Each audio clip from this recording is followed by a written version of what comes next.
Baiklah, bismillahirrahmanirrahim. Saya akan menjelaskan tentang pendidikan atau sistem pendidikan di Chinese. Ilmu dan pengetahuan sendiri tidak statis, melainkan bersifat dinamis, terus berkembang sesuai dengan kemampuan kemajuan zamannya. Untuk itu sebuah perubahan dipandang kemudian sebagai keniscayaan, tinggal bagaimana kita bisa menyikapi secara bijak. Cinto mulai dengan menjelaskan bahwa negara Cina menjelaskan bahwa selama 20 tahun terakhir perkembangan ekonomi dan pendidikan cukup pesat terbukti. Cina kini menjadi salah satu negara maju, bahkan mengalahkan Amerika dan Jepang. Sistem pendidikan di Cina hampir sama dengan Indonesia, hanya bedanya pendidikan di Cina sepenuhnya ditanggung negara secara gratis, bahkan ada uang saku bagi siswa yang kurang mampu. Pendidikan wajib di sana 9 tahun, dan bila tidak disekolahkan maka orang tuanya akan dihukum, jelas kata Chen. Chen menambahkan dari pembicaraannya bahwa 93% siswa melanjutkan hingga ke jenjang perguruan tinggi. Dengan demikian kualitas pendidikan juga naik. Namun demikian menurut Chen bukan berarti tidak ada masalah. Pasti ada masalah. Contohnya di dunia industri dengan banyaknya pabrik yang didirikan, justru kekurangan tenaga terampil lulusan sekolah menengah kejuruan. Mengapa demikian?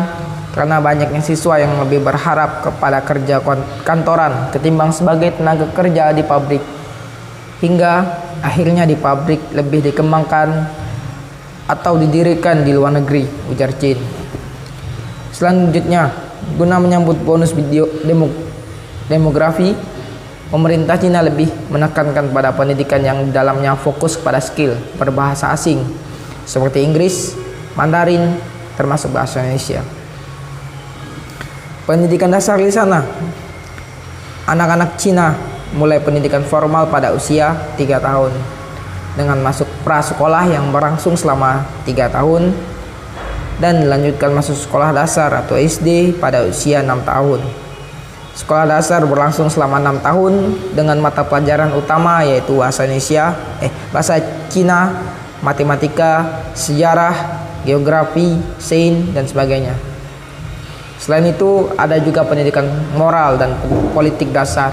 Dukungan besar juga diberikan untuk pendidikan jasmani. Pendidikan khusus, Cina juga memiliki sistem pendidikan yang khusus untuk anak-anak dengan kemampuan khusus dan untuk anak-anak terbelakang. Anak-anak dengan kemampuan khusus akan diperbolehkan untuk melompat kelas. Anak-anak dengan kemampuan terbatas akan diarahkan untuk mencapai kemampuan standar yang minimum.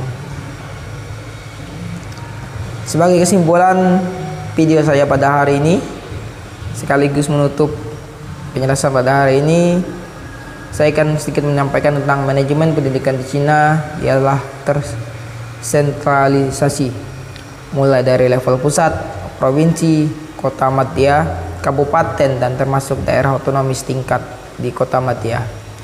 Pendidikan di Cina terdiri atas 4 sektor yaitu basic education, technical dan vocational education, high education, dan adult education.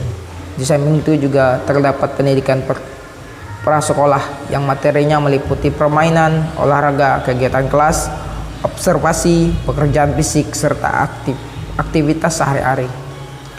Reformasi yang dilakukan Cina di dunia pendidikan secara langsung mengubah kurikulum sekolah, di mana ditekankan pada pengembangan potensi yang dimiliki siswa.